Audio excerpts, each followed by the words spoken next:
منبع الجود والعطاء اما بعد اعوذ باللہ من الشیطان الرجیم بسم اللہ الرحمن الرحیم قل للمؤمنین یغضوا من ابصارهم ویحفظوا فروجهم ذالک ازکی لہم صدق اللہ العظیم وصدق رسولہ النبی الکریم الامین ان اللہ وملائکتہ یصلون علی النبی یا ایہا الذین آمنوا صلوا علیہ وسلموا تسلیما الصلاۃ والسلام علیک یا سیدی یا رسول اللہ وعلی آلک واصحابک یا حبیب اللہ۔ درود شریف پڑھیں سارے حضرات، درود پاک ادھر دیکھیں جی میری طرف، درود شریف پڑھیے، درود شریف پڑھیے سارے۔ الصلاۃ والسلام علیک یا رسول اللہ وعلی آلک واصحابک یا، تھوڑا اونچا پڑھ لیں، تھوڑا سا اونچا پڑھ لیں سارے پڑھیے۔ الصلاۃ والسلام علیک یا سیدی یا نبی اللہ وعلی آلک واصحابک یا سیدی یا حبیب اللہ۔ حمد و صلوات کے بعد دوستو، بزرگوں اور بھائیوں، درس قرآن مجید کے خوبصورت عنوان سے آج کی اس نشست کا اہتمام ہے۔ اللہ تعالیٰ اہتمام کرنے والے کو، لوگوں کو بہترین جزا عطا فرمائے۔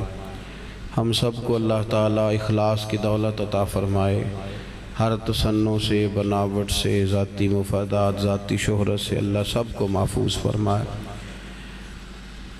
عزیز دوستو، بزرگوں، بالخصوص حضرات علماء بھی یہاں جلوہ فراز ہیں، چند ایک باتیں اپنے وقت میں رہتے ہوئے آپ کی خدمت میں عرض کرنی ہے۔ انسان مزاجاً ناپاکی کو بوجھ سمجھتا ہے، طبعی طور پر ناپاکی سے اسے گھن آتی ہے۔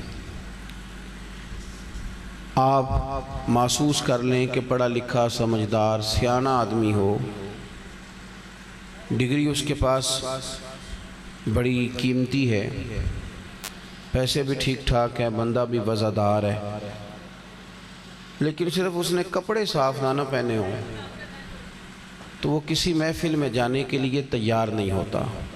میری بات پہ توجہ کریں جی آپ حضرات، انتظامیہ والے بغیر بولے کام کریں جی، کچھ کام اشاروں سے بھی ہوتے ہیں، اور یہ تجربہ کریں، یہ بڑا قیمتی تجربہ ہے۔ تو انسان بوجھ محسوس کرتا ہے، کہتا ہے یار میرے کپڑے صاف نہیں ہیں لہذا میں نہیں جا سکتا۔ آپ کسی لمبے سفر سے واپس لوٹیں تو جب تک آپ نہا نہیں لیتے، کپڑے نہیں بدل لیتے، آپ کی طبیعت بوجھل ہوتی ہے، اور آپ چینج کر لیتے ہیں، صاف ستھرے ہو جاتے ہیں تو اپنے آپ کو تھوڑا ہلکا پھلکا محسوس کرتے ہیں۔ یہ ناپاکی طبعی طور پر انسان پر بوجھ بنتی ہے۔ کسی بندے کی کرتے کا بٹن کبھی ٹوٹ جائے نا تو کوئی بندہ دیکھے نہ دیکھے وہ بڑا پریشان ہوتا ہے کہ میرا بٹن ٹوٹا ہوا ہے۔ اس بیچارے کی ساری محفل میں توجہ اپنے بٹن پہ رہتی ہے کہ یار میرا بٹن ٹوٹ گیا ہے۔ مزاج ہے انسان پر، کوئی بھی ظاہری بوجھ ہو کسی قسم کا تو وہ بوجھ تلے دب جاتا ہے۔ بس آپ سمجھ لیں کہ اگر ظاہر پر انسان کے تھوڑا بہت بھی، یہ میری داڑھی پہ، آپ کی داڑھی پہ کبھی کھانا کھاتے وقت کھانے کا کوئی ذرہ، چاول کا کوئی دانہ رہ گیا تو دیکھنے والے اسے برداشت نہیں کر سکتے، وہ آگے بڑھ کے کہیں گے جی یہ داڑھی صاف کریں۔ ہو سکتا ہے کہ کوئی زیادہ محبت کرنے والا آگے بڑھ کے اتار ہی دے۔ کیوں کہ انسان کے وجود پر جو چیزیں فطرت کے خلاف ہوں وہ نہ اپنے آپ کو اچھی لگتی ہیں نہ سامنے والے کو اچھی لگتی ہیں۔ بس سمجھ لیں اس بات کو کہ جس طرح ظاہری طور پر کوئی دھبا ہو تو انسان سکون میں نہیں رہتا، بوجھ کے نیچے رہتا ہے، اسی طرح اگر باطن میں دھبا ہونا، اس کے ذہن میں کوئی میل کچیل ہو، اس کے اندر کوئی مسئلہ ہو، حسد کا مسئلہ، عداوت کا مسئلہ، بغض کا مسئلہ، جھوٹ کا مسئلہ، بددیانتی کا مسئلہ، یہ بھی انسان کی طبیعت پہ بوجھ بن جاتا ہے۔ ساری محفل اپنی طرف اپنا ذوق لے رہی ہوتی ہے اور جس بندے کے اندر نقص ہوتا ہے وہ اپنی جگہ پریشان بیٹھا ہوتا ہے۔ کیوں کہ اس کی طبیعت میں، میں نے دیکھا ہے میری طرح کے جن لوگوں کو عادت ہو جاتی ہے اسٹیج پہ آنے سے پہلے نعرہ لگوانے کی، وہ نعرہ نہ لگے تو وہ بیچارے صحیح طرح محفل میں آ ہی نہیں سکتے، مشکل کا شکار ہو جاتے ہیں کہ دیکھو میں آیا ہوں تو کوئی اٹھا ہی نہیں، کوئی نعرہ ہی نہیں لگا۔ یہ اتنا بڑا بوجھ ہے کہ انسان دب جاتا ہے، کیفیات نہیں اس کی زندگی میں ہوتی، وہ 4 5 6 شعبدہ بازیوں کا قائل ہو کے زندگی گزارتا ہے۔ کوئی بھی ناپاکی انسان کی طبیعت پر بوجھ بنتی ہے، کوئی بھی۔ آپ اپنے وجود سے ناپاکی کو دور کریں تو آپ محسوس کریں گے آپ ہلکے پھلکے ہو گئے، آپ کی تھکاوٹ اتر گئی، آپ محسوس کریں گے کہ آپ ذہنی طور پر کوئی سکون میں آ گئے۔ تو اگر ذہن سے انسان کئی چیزیں نکال دے اور ذہن سے بہت ساری ناپاکیاں دور کر دے تو آپ یقین کریں کہ مصلی بھی آباد ہو جاتا ہے، وضو کرنا بھی آسان ہو جاتا ہے، مسجد کی حاضری بھی بوجھ نہیں بنتی۔ قرآن مجید کئی دفعہ خود دعوت دیتا ہے کہ آج کئی دن ہو گئے تو نے میری تلاوت کیوں نہیں کی۔ شرط یہ ہے کہ انسان وہ خاص ناپاکیاں جو اس کے باطن کو، اس کی روح کو، اس کے دل کو میلا کرتی۔ قرآن مجید میں اللہ کریم نے فرمایا وَقُلْ لِلْمُؤْمِنِينَ يَغُضُّوا مِنْ أَبْصَارِهِمْ وَيَحْفَظُوا فُرُوجَهُمْ۔ اے محبوب آپ اپنے غلاموں سے کہیں کہ اپنی نظریں جھکا کے رکھیں اور اپنی شرمگاہ کی حفاظت کریں۔ ذَلِكَ أَزْكَىٰ لَهُمْ، یہ ان کے لیے زیادہ صاف ستھری بات ہے۔ نظر جھکی ہو، شرمگاہ محفوظ ہو۔ حضرت امام باقر رضی اللہ تعالیٰ عنہ سے کسی نے کہا حضور مجھے کوئی ایسی نفلی عبادت بتائیں جو سب عبادتوں سے افضل ہو، میں وہ والی کرنا چاہتا ہوں۔ لوگ کوئی وظیفہ بتاتا ہے، کوئی وظیفہ بتاتا ہے، کوئی وظیفہ بتاتا ہے، تو مجھے نہ آپ نفلی عبادات میں سے وہ عبادت بتائیں جو سب سے زیادہ افضل ہو۔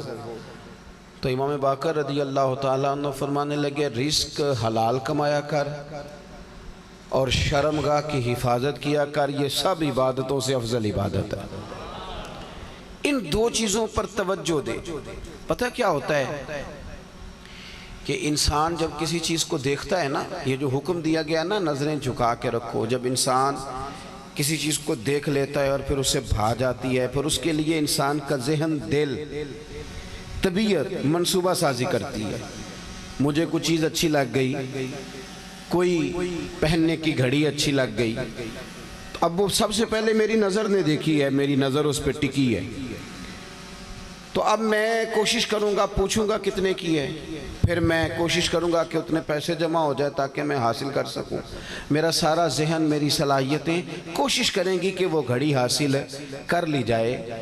ہمیں یہ جو حکم دیا گیا تھا نا کہ بد نظری سے بچو، اور بد نظری سے مراد صرف عورت کو دیکھنا ہی بد نظری نہیں۔ علماء سے مسئلہ پوچھ لیجئے گا، بے ریش خوبصورت لڑکا اس ذہن میں بہت سے وسوسے شیطان پیدا کر دیتا ہے۔ پھر اسی طرح کا حکم بے ریش لڑکوں کے لیے، خوبصورت اور بغیر داڑھی کے وہ لڑکے، وہ نوجوان، ان کے لیے بھی ہمارے علماء نے یہی مسئلہ بیان فرمایا کہ ایسے لوگوں پر بھی اگر کوئی شخص اس لیے نظر ڈالتا ہے کہ اس کی نظر میلی ہے تو اسی حکم کے اندر آئے گا کہ اس نے بد نظری کی۔ نبی رحمت صلی اللہ تعالیٰ علیہ وسلم نے نا اس کے سد باب کے طور پر، آپ مہربانی فرمائیں جی یہ کیمرے شیمرے، یہ ویڈیوز، یہ اسی کو سارا کچھ نہ سمجھ لیں، یہ مائک چلنا چاہیے اور لائٹ آن رہنی چاہیے، اس کے علاوہ باقی سارے کام ہوتے رہتے ہیں۔ اللہ تعالیٰ آپ کو خوش رکھے اور میری بات پر آپ توجہ دیں۔ دوستو ہمیں اس کے سد باب کے طور پر چند چیزوں کا شریعت اسلامیہ نے حکم دیا۔ ایک تو یہ کہا کہ اپنی نظر کو جھکا کے رکھا جائے، انسان کی نظر بے دریغ ادھر ادھر نہ اٹھے، وہ اپنی طبیعت میں کوئی ایسا ہیجان پیدا کرنے سے ہی بچے کہ وہ میلی چیزوں کو دیکھے۔ پھر اس کے ساتھ ساتھ عورتوں کو حکم دیا گیا کہ وہ باپردہ رہیں، اپنی زینت کو ظاہر نہ کریں۔ ہمارے زمانے کے اندر عورتیں اپنی زینت کو ظاہر کرنے میں اس قدر زیادہ عروج پکڑ گئی ہیں کہ کوئی انہیں منع کیا کرے، وہ لوگ جنہوں نے منع کرنا تھا وہ خود اس جرم میں شریک ہو جاتے ہیں۔ عورت کے لیے یہ حکم تھا کہ وہ بن سنور کے باہر نہ نکلے، اپنی زینت اپنے خاوند کے علاوہ کسی پر ظاہر نہ کرے۔ اب آپ یہ دیکھیے کہ یہ مردوں کی بہت بڑی ذمہ داری تھی کہ وہ خواتین کو اس پر سمجھاتے اور قائل کرتے، ان کی توجہ اس بات پر دلاتے کہ تمہارا اپنی زینت کو چھپانا تمہارے لیے فائدہ مند ہے۔ جدید ہمارا جو سیکولر طبقہ ہے وہ یہ کہتا ہے کہ پردہ عورت کے لیے قید ہے، تو ہم یہ کہتے ہیں کہ رات کو جو آپ تالا لگا کے اپنے گھر کو اندر سے سوتے ہیں اور سارے کباڑ آپ بند کر لیتے ہیں تو کیا آپ قید ہو کے سوتے ہیں؟ جب آپ نے سارے تالے لگائے، میری طرف توجہ کریں جی، آپ مہربانی فرمائیں، موبائلوں پہ کم دھیان دیں، اتنا تو وقت ہی نہیں ہے، مجھے رخصت ہونا ہے آپ سے۔ کیا جب آپ سارے دروازے بند کرتے ہیں گھر کے اور ساری کھڑکیاں بند کرتے ہیں اور تالے لگا کے آپ چابیاں بھی چھپا لیتے ہیں تو کیا آپ اپنے گھر میں قید ہو رہے ہوتے ہیں کہ محفوظ ہو رہے ہوتے ہیں؟ بول کے بتائیے۔ چلیں کچھ بھی نہیں ہوتا، اگر آپ بولیں گے تو میرا وعدہ ہے کچھ بھی نہیں ہوگا۔ قید ہوتے ہیں کہ محفوظ ہوتے ہیں؟ او خدا کے بندے، قید ہونا اور بات ہے، محفوظ ہونا اور بات ہے۔ بس اس باریک نقطے کو سمجھ لیں کہ عورت جب پردہ کرتی ہے تو وہ قید نہیں ہوتی، وہ محفوظ ہوتی ہے۔ وہ گندی نظروں سے، میلے کچیلی نظروں سے اپنے آپ کو محفوظ کرتی ہے۔ حدیث سنیے، بہقی میں موجود ہے، امام بہقی فرماتے ہیں کہ لعنت اس پر جس نے بری نظر سے دیکھا۔ حضور فرماتے ہیں لعنت اس پر جس نے دیکھا، اور فرمایا لعنت اس پر جسے دیکھا گیا۔ جس نے دیکھا اس پر بھی لعنت اور جسے دیکھا گیا۔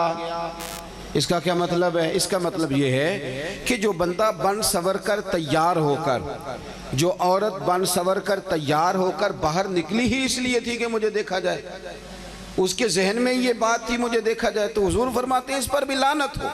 مجھے بتلائیے نا، یہ جو عورتیں نئے کپڑے پہن کے اور بھڑکیلے قسم کا فیشن کر کے باہر نکلتی ہیں، کس مقصد کے لیے نکلتی ہیں؟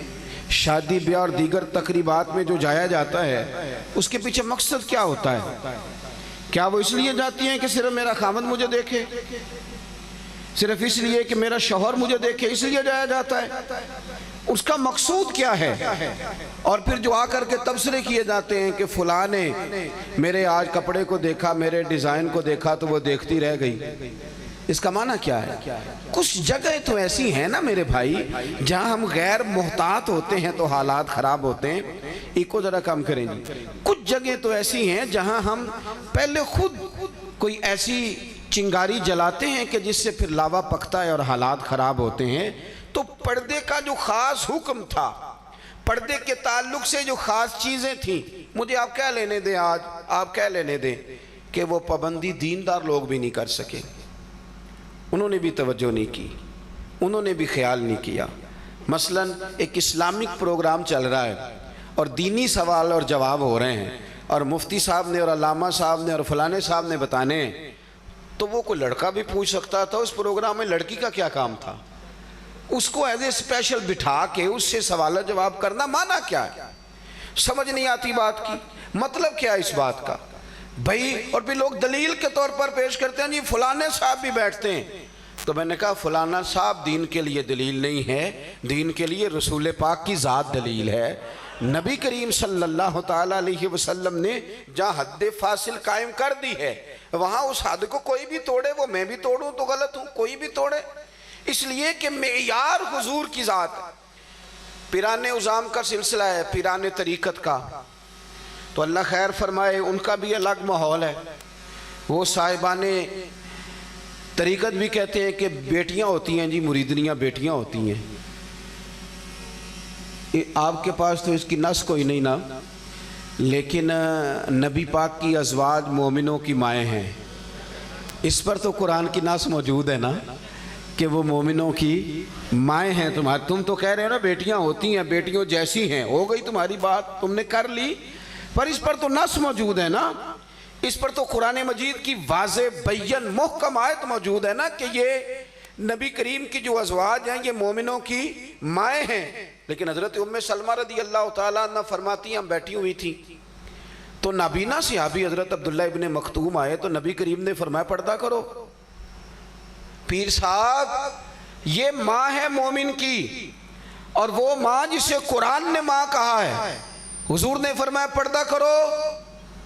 ایک مسئلہ ذرا اور بھی دیکھنا، یہاں ایک بات اور بھی سمجھنا، پردہ کرو یا رسول اللہ وہ تو نابینا ہے، تو نبی پاک علیہ السلام نے فرمایا تمہیں تو نظر آ رہا ہے نا۔ ایک بات اور ذرا یہاں ٹھہر کے سمجھنا کہ صرف مرد نے ہی نہیں رکنا عورت کو دیکھنے سے، عورت نے بھی رکنا ہے مرد کو دیکھنے سے۔ حضور نے فرمایا تم پردہ کرو، تم اپنی آنکھوں کو روکو۔ معنی کیا ہے کہ اگر مرد نے عورت کو، مطلب وہ بی بی کہتی ہے جی میں با پردہ ہوں، آپ کس قسم کی با پردہ ہیں؟ کہتی میں برقع پہنتی ہوں، نقاب بھی کرتی ہوں، پھر سارا بازار گھومتی ہوں، پھر میں سویرے کونے شروع ہوتی ہوں اور آخر تک جاتی ہوں۔ بھئی یہ کون سا با پردہ مزاج ہے؟